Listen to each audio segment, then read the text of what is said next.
put some fucking pants on and go outside and do some shit. Nothing to do. There's nothing to do. Girl, there is nothing to do. The Sandhills wants to know what time it is. It's time to get ready for the unlimited social scoop. Introducing Nuthin To Do, the Sandhills Social Scene Podcast, straight from the Share Studios with your host, Dominique.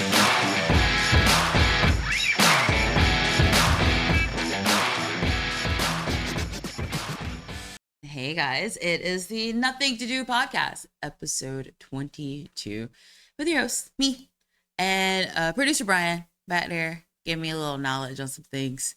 You know, he keeps me grounded in the sports world, and, you know, maybe one day he'll get on to talk about one of the sports teams that we have here, like, for instance, the Hope Mills Rockfish baseball team, right?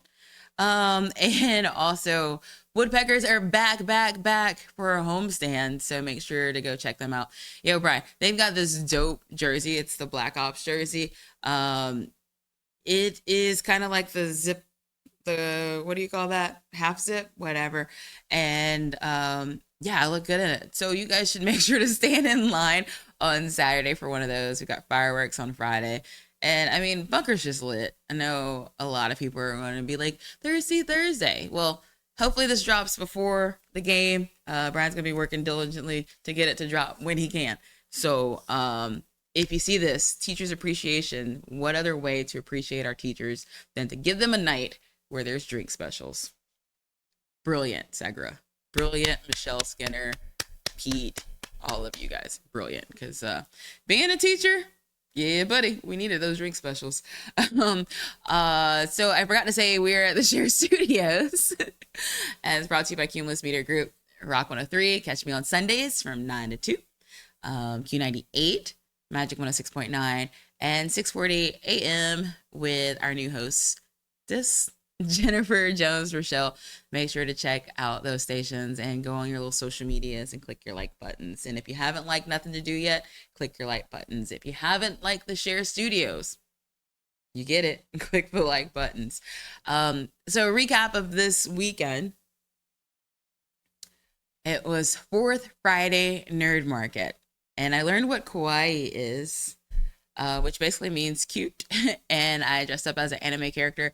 And they had so many vendors that deal with the comic book anime realm, and a lot of other vendors that are there each 4th Friday, like M&M digging. I love it. If you don't know what I'm talking about, Google them, have them at your next party, because who would have thought that a whole bunch of kids will have so much fun digging around in dirt? There was a lot of different talent. There was a keyboard and a celloist out there just jamming. There were the Hawaiian dancers doing their things. And I will tell you, my hips do lie, so I could not do the things that they did with those grass skirts. But it was a bang out time. It was amazing to see all the kids in costume. G Money was out there DJing. It's always a pleasure to work with G Money. There is some DJs in this town. Actually, I'm going to reverse that. I can't name one DJ in this town that I haven't worked with, that I would never work with again. So G Money, D-Rock, Yodo, DJ Epic, I never worked with you. Well, yeah, technically I did. I was bartending while you were spinning. But look, those guys are so phenomenal. So there's always a party when they're around. They're also opened up the Public Works exhibit at the Arts Council, which if you get a chance, go out and check out all the beautiful artwork. And also in the side room, there is an artist by the name of Michelle, and she is just phenomenal. So if you're looking for a place to just go and just forget about things, I'm going to say it again, and I can't preach this enough. Go to the Arts Council, get lost in their artwork. And they're also doing a kind of like a viewer's choice where you guys get to vote on your favorite artwork. Now, I understand that I will be going up against the likes of Lauren Falls, Adrian Trago, Damian Mathis. But, you know, like, if you just want to just slide me in there and just write honorable mention, go ahead. But if not, it's just a pleasure to be around so many artists around town that just want you guys to see their artwork. If someone shares their artwork with you, it's kind of like the equivalent of a child showing you their boo-boo on their finger. They're letting you into an intimate space. So just as nerve-wracking as it is for us, we want it to be something that you guys can enjoy as well. So that exhibit will be going on for a little minute. I'll find the flyer. I'm not exactly going to know. I don't really know exactly when it's going to end, but I just know when they call me to come pick up my artwork, I shall do so. So make sure to go check that out. That dropped this weekend as well. Also going back to the Hope Mills Rockfish, they'll be playing at Hope Mills Rec. So check out their schedule, check out their jerseys. I think their jerseys are so dope. Like they're just, I was explaining to Brian that I kind of like that Miami bright color deco kind of thing. And they've got like this beautiful, I guess you can call it like a light coral jersey. And it just looks really good on my skin too.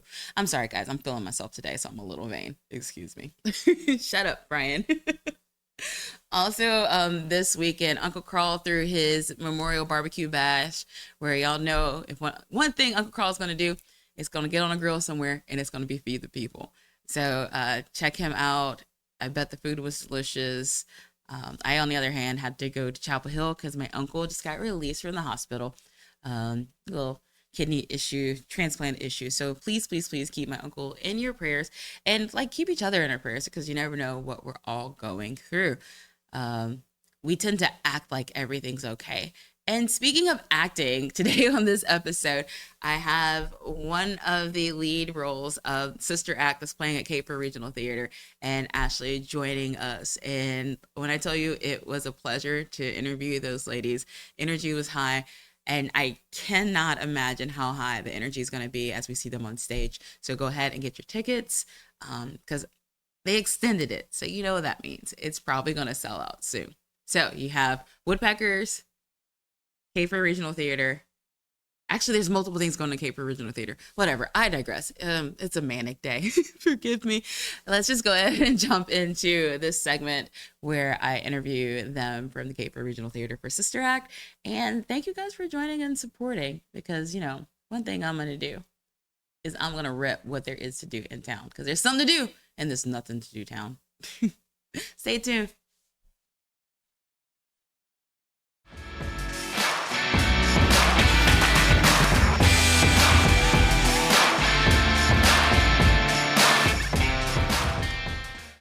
All right, so in this segment of the Nuthin To Do Podcast, episode 22, we're going to focus on something that I actually didn't think that I could do until one of our previous guests, Mikey with the Yellow Beanie Project, pulled me on stage and gave me a script and told me to say something. So I have always taken my hat off for people that can remember things because sometimes, you know, I can't even remember to spell my own name.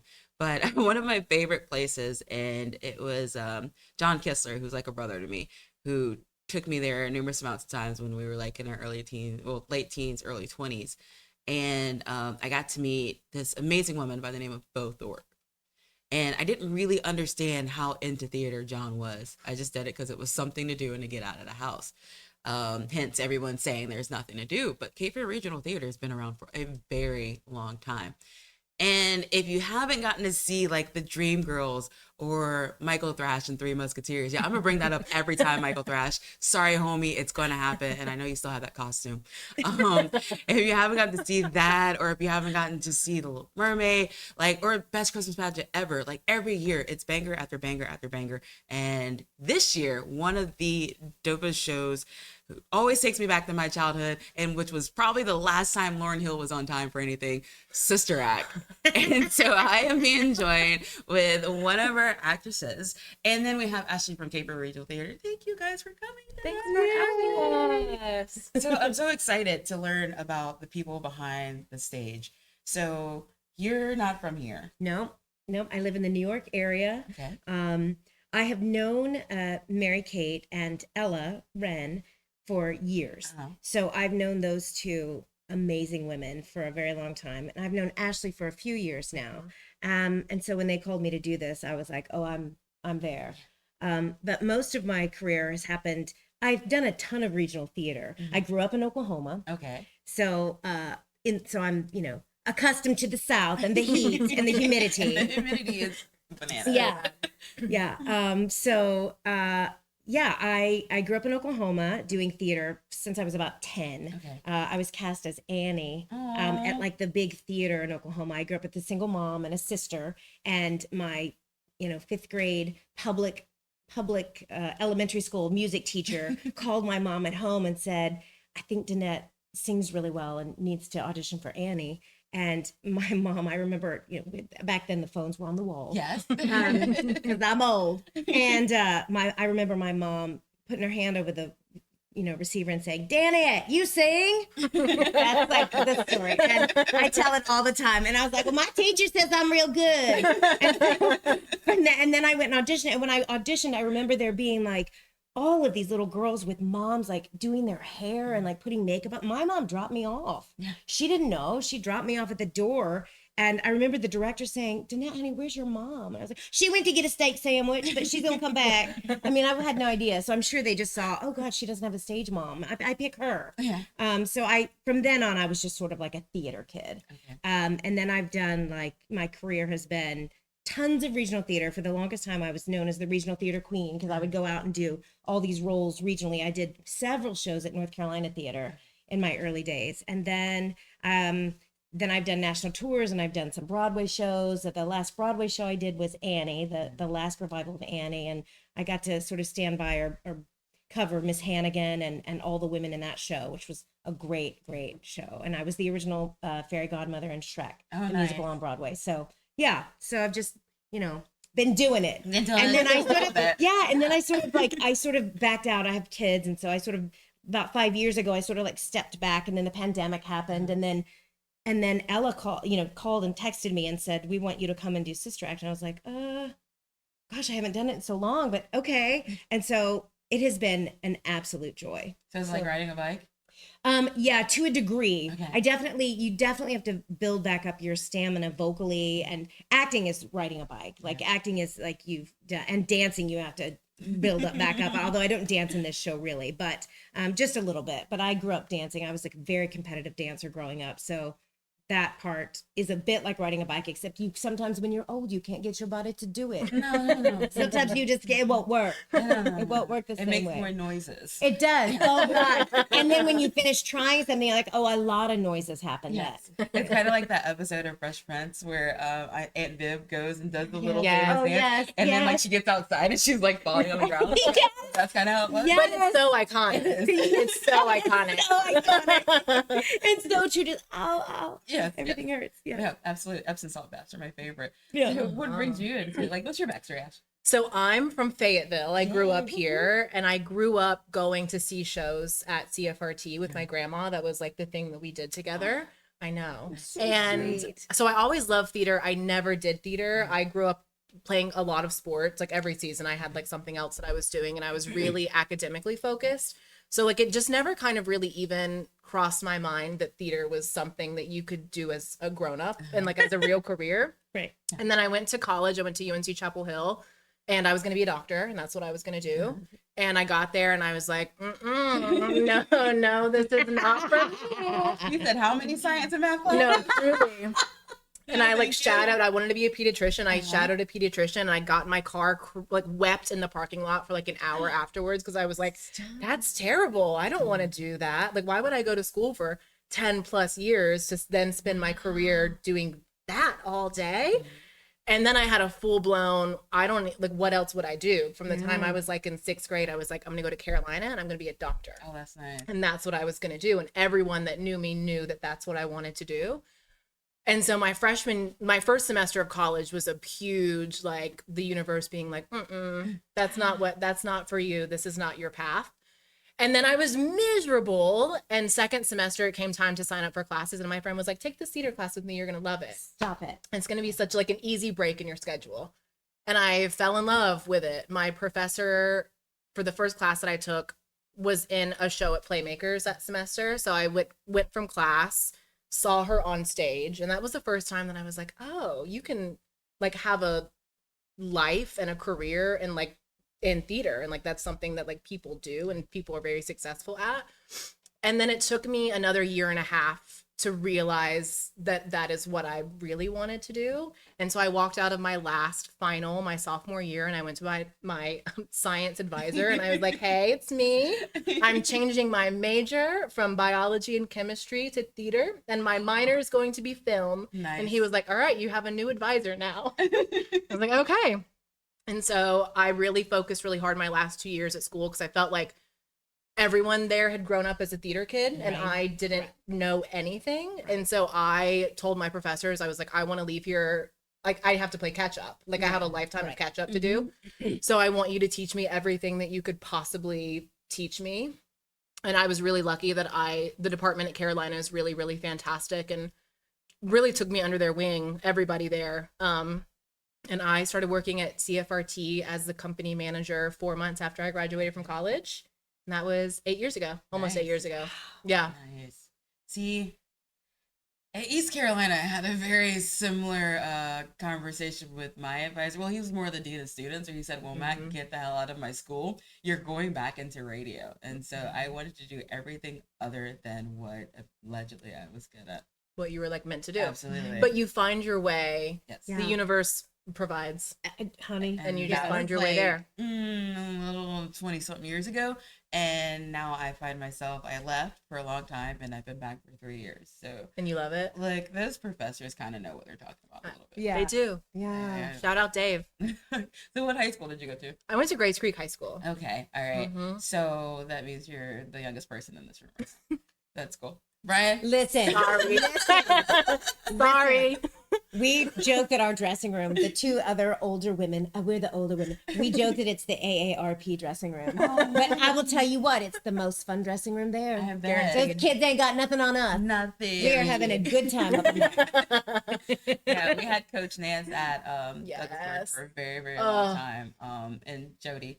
She Yes. was my cheerleading coach, her and Jane Field. Yes. So, yeah. Oh my like- God. My Look at mom. you, cheerleader. I'm a cheerleader too, but oh my gosh. That's hilarious. No, I love it when people leave town and come back, especially because, again, in order for Fayetteville to build up to be those bigger cities like everyone wants us to be, we have to come back home. Yep. We've got to do something here. Yep. There's something to do. So you guys are now working on Sister Act and you're about to wrap that up. Tell me, Yes. what can people expect when they come to the show? Fun. Fun. Just like 2.5 hours from start to finish.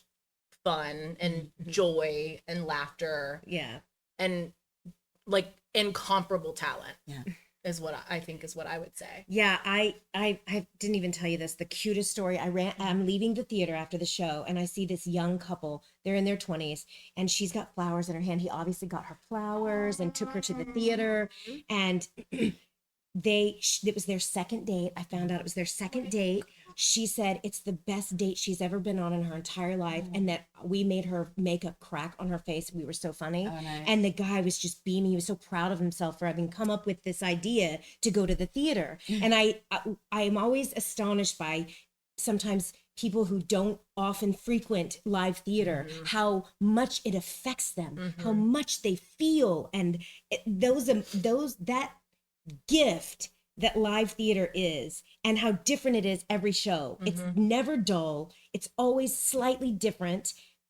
But watching, I was like, I think they'll get married. Aww. Like, it was their second date, but that she literally was like, gold star. It's the best date I've ever been on in my life. And they were just both so happy. They wouldn't leave the parking lot. It was the cutest. I mean, I was driving out. I changed out of my costume. I was like driving out. I rolled my window down. I was like, are you guys looking for someone?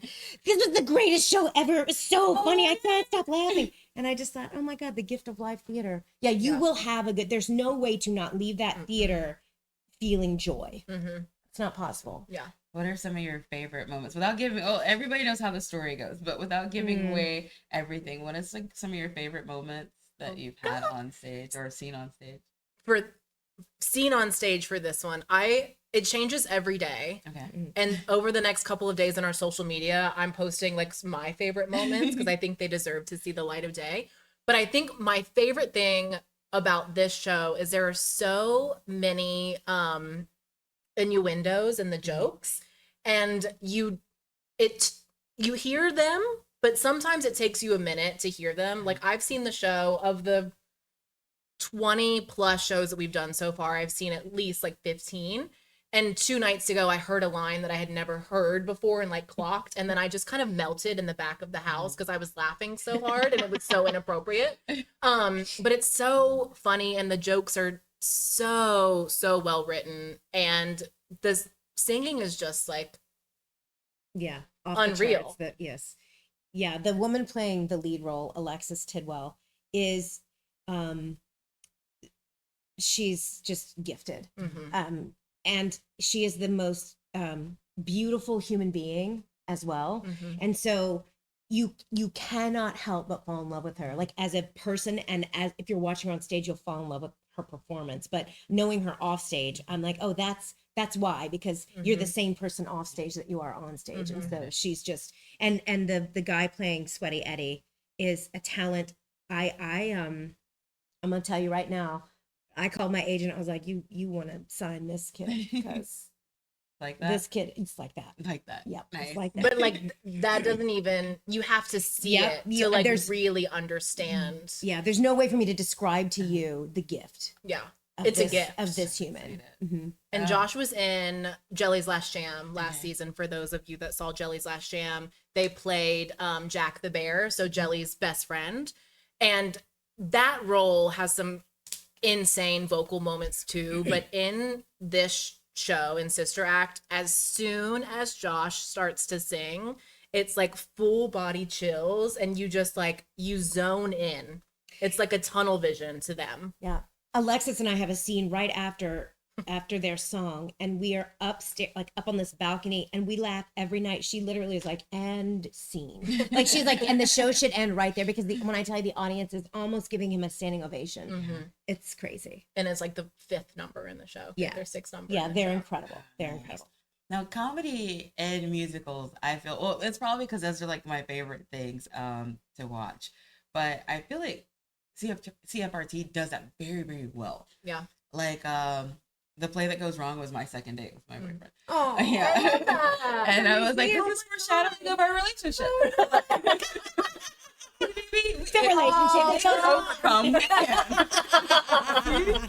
But like, you guys do comedy so well. Like, Thank you.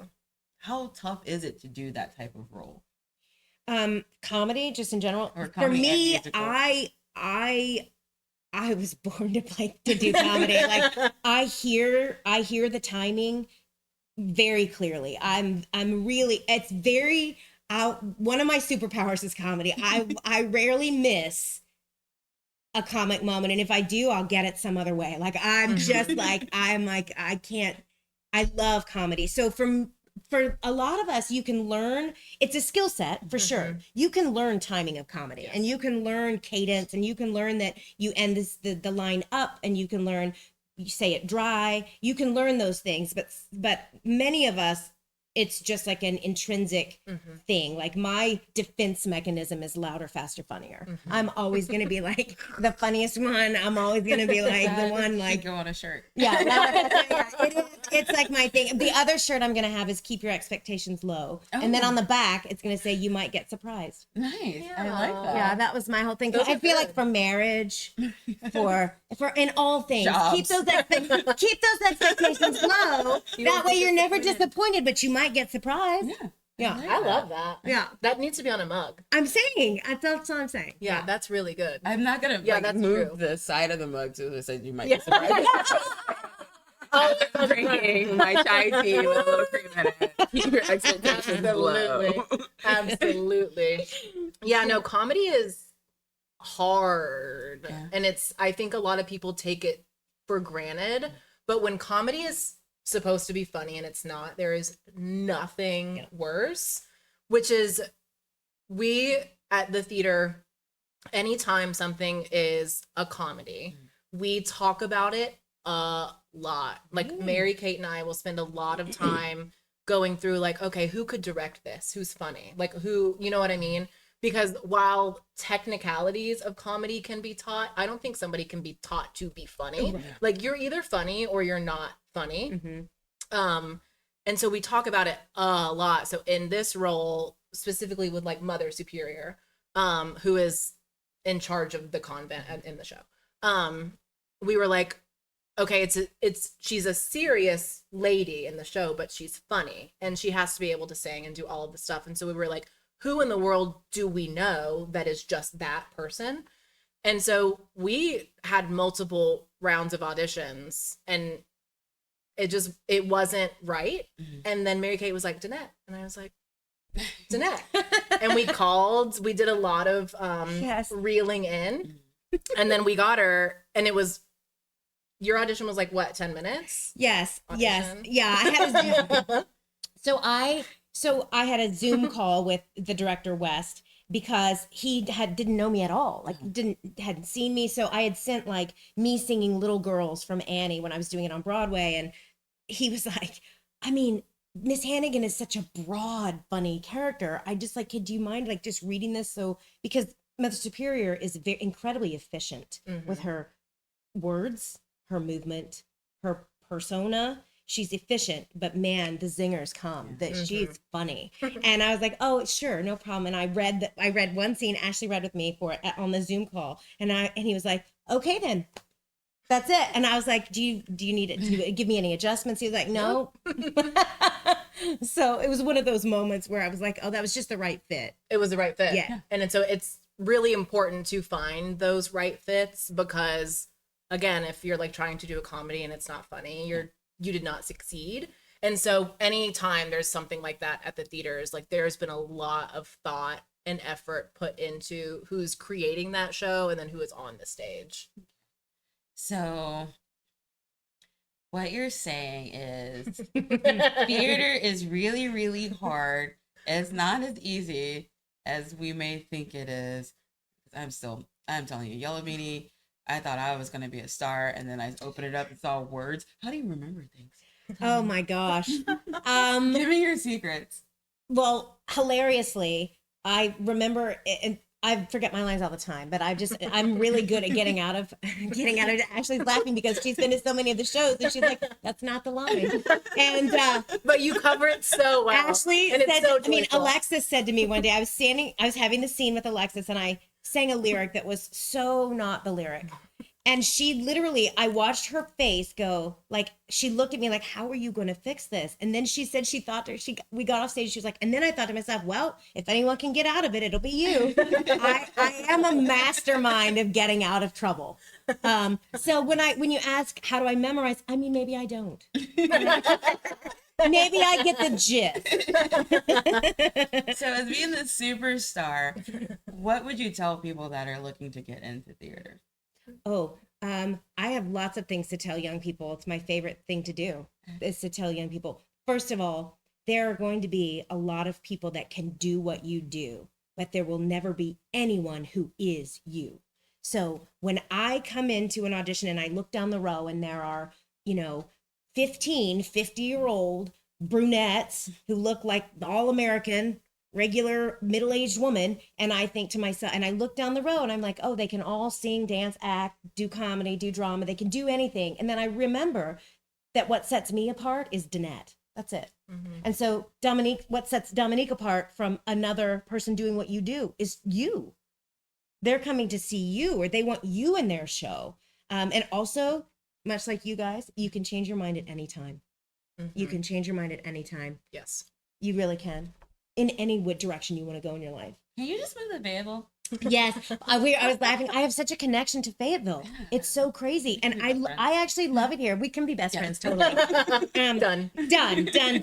Yeah, no, I did the Bridgerton project for them a couple of years ago. And I was like, oh, I love this town. This little town is adorable. What they're doing. And I got to meet Bo as well at the Bridgerton thing, which was a big, huge thing. And I remember at that time we were just coming out of the pandemic, and those folks in the audience were starved for live theater, entertainment. And that piece was such a beautiful moment in time. It sounds so cliche, but they needed it. They needed it. They needed that entertainment. And it was only happening at Cape Fear Regional Theater because I joke that this group of women should LLC themselves as a consulting firm and they should go to other regional theaters because they just are figuring it out. And I know it's trial by fire, but they're somehow making it through the fire and with grace, with kindness, with generosity. And I just find that the way that they're involving the community, the children of the community, the outreach, the education, the school kids coming to the 10 a.m. shows that they added on a Wednesday and a Thursday. And I will tell you what, every cast member was here for it. We were here for it. Yeah. We couldn't wait to show those kids what we do and to invest in their future and their love and joy of live theater. So I will say, you have a very special theater here, and your town should know that. I hope that just like that couple, that sweet man who took his second date to the show, I'm sure he was like, what are we going to do? What are we going to do? And it was the perfect thing to do. But I think this theater is like a huge part of this community. Absolutely. And for you, I was going to kind of draw back, like, what would you say to those who haven't given Cape Fear Regional Theater a try yet? Like, we need to bring them in. I mean, not like y'all aren't selling out shows left and right. Like, let's talk about that. Like, y'all have extended how many shows this season? All of them. all of them, which is crazy. You know, like, American Theater Magazine is the one of the largest publications for the industry. And weekly, you hear about this theater's closing, this theater filed for bankruptcy, all of this stuff, and audiences are down by 30 to 50%. And like, we're just kind of like, we're doing really good. Like we're having fun. Right. And so like, we're kind of the anomaly at the moment, which is crazy and remarkable. And kind of is just a testament to how much this community loves the theater. And I think if you grew up in Fayetteville, inevitably you've probably seen the best Christmas pageant ever. Like, I vividly remember going on my kindergarten field trip. I remember where I sat. I remember the way the incense smelled. Like, I remember so many things about it. And so, like Danette said, we do the student matinees so that we can get the next generation of theater goers in early, because it is, I think, 50% of adults that go to the theater, someone took them as a child.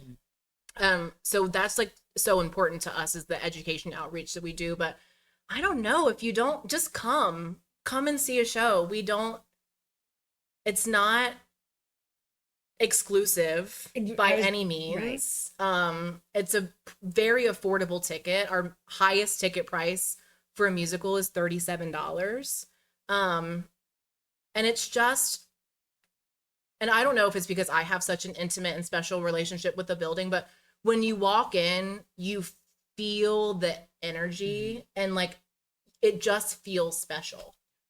And I think that everyone should experience the way that feels, because it's not really like any other place I've ever been to, or I was going to say worked at. This is the only place that I've worked at as a grown up, but it's just special.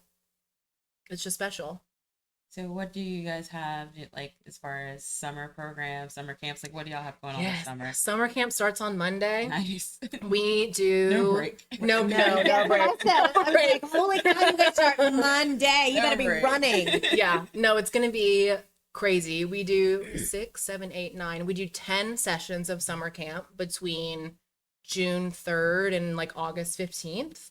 And that's everywhere. We have camps for ages 6 to 9. This summer, they're doing 101 Dalmatians. Our 10 to 14-year-olds are doing Legally Blonde, the musical. And our teens are doing Our Town. So the teen program, we treat them like professionals. So we call it a summer stock, which is a kind of a theater term for theaters that operate in the summer. So they come from 6 to 10 o'clock at night, and they rehearse a show for 4 weeks, kind of in the same way that we do a main stage. And they perform it, and they work with professionals, and it's a really great on-ramp for teens who are like thinking the arts might be something that they want to go into. And so, yeah, our camps are sold out. Nice. Our camps sold out before I sent the first email about it, which was, it was like totally crazy. Our wait list for each session of camp is like 20 to 30 kids deep. which again is just like a testament to how much people love the theater and like how hungry kids are for that interaction and that experience. So yeah, that's what we're doing this summer. And we're gearing up for our renovation, which is about to happen. This fall, we'll start demolition on our current building. And later this year, early next year is when they'll start the construction. Okay. I feel like this is a money thing for you guys. This is a fundraiser. You should get all the nonprofit people in Fayetteville and have them pay $20 to go in there with a sledgehammer. I mean, it's free game. It's free game. You can have it. And you can just turn the demo into a rec room. Heck yeah. That's so cute. I love that. I love that. And then we can talk to Johanna from Downtown Market to do your charcuterie table. Heck yeah. Yeah. Just think about it. And let's talk about it. Because when we did the renovation of the inside of the auditorium, we had, when everything was stripped, like walls were stripped, there was no drywall, there was no carpet. People came in and signed the walls and the floors. And so underneath all of the seating in the theater is all like hundreds of signatures of people and like messages and stuff like that, which is really special. But yeah, we could 100%. I mean, and it's money. We can give it to your favorite charity. I mean, if you want to give it a Kids Piece, I'm doing a lot of plugs. You know, we're here for it. Just let me know. Amen. Amen. We'll talk about it. 100%. Yes. I'll pitch it. So a lot of men in Fayetteville are a little upset with Cape Fear Regional Theater because of the Cinderella proposal. You know what I'm talking about. Jamie Ammons proposed to his fiance on the Cinderella set with the rose petal drop. I have to give him credit where credit is due, because he ruined a lot of goodness. relationships doing that, because it's perfect. You can't. Oh, beat you it. can't. You'll never beat it. It was perfect. I got to photograph and do the video stuff, so I was there. It was very magical. Yeah, no, it's unbeatable.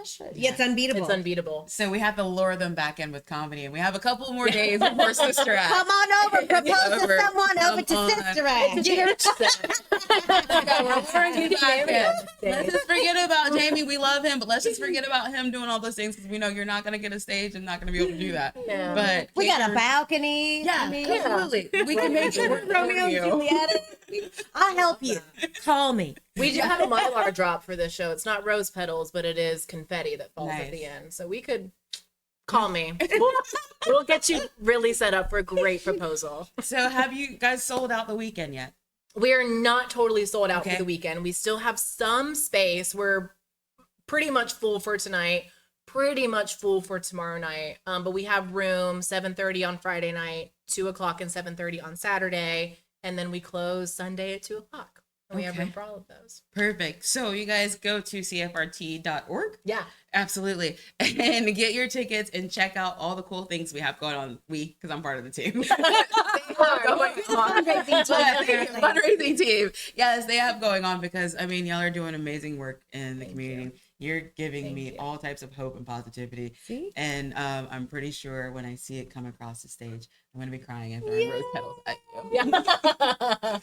So this was episode 22 of the Nuthin To Do podcast. We talked about theater. There is no excuse, guys. If you haven't been already, go to Cape Fear Regional Theater, because they're putting out bangers after bangers after bangers. And we appreciate you guys. Until next segment. Bye.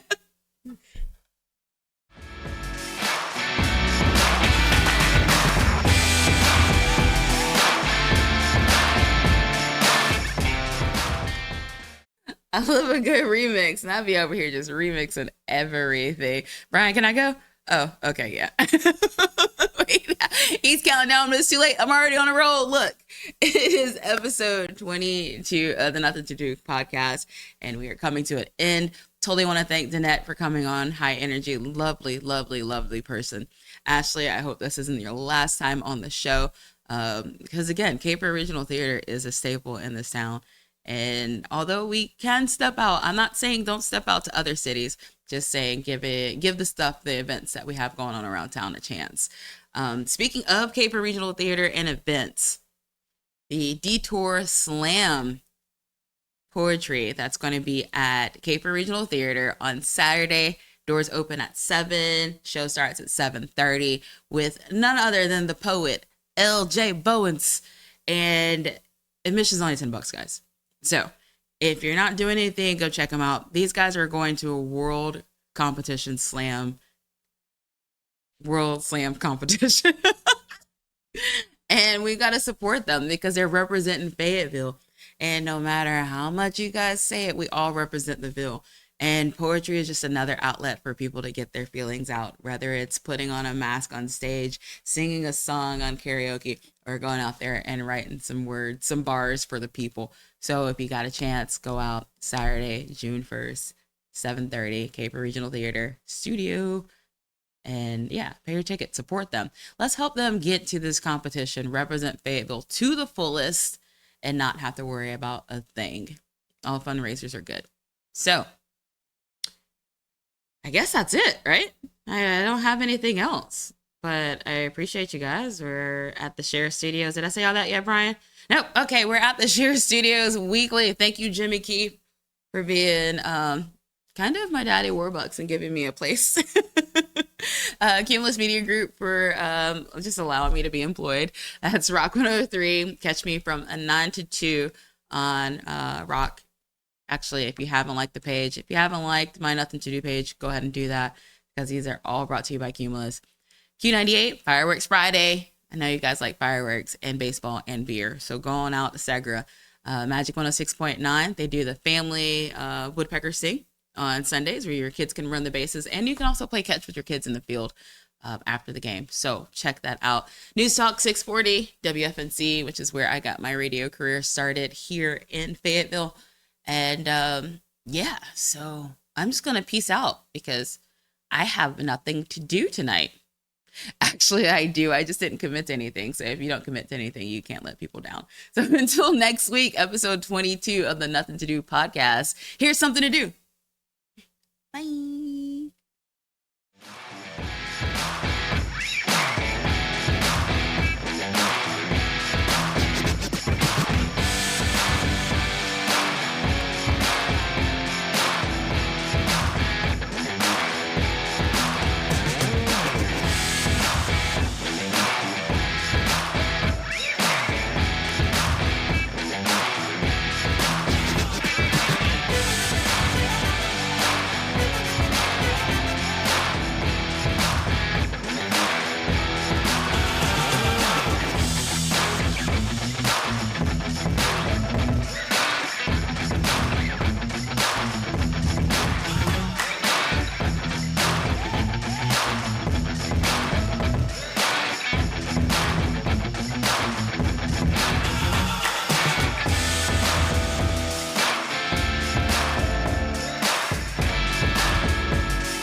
Thanks for tuning in to the Nothing to Do weekly podcast, recorded at the Share Studios in Fayetteville, North Carolina, with your host, Dominique. And make sure to tune in next week because it's only going to get better.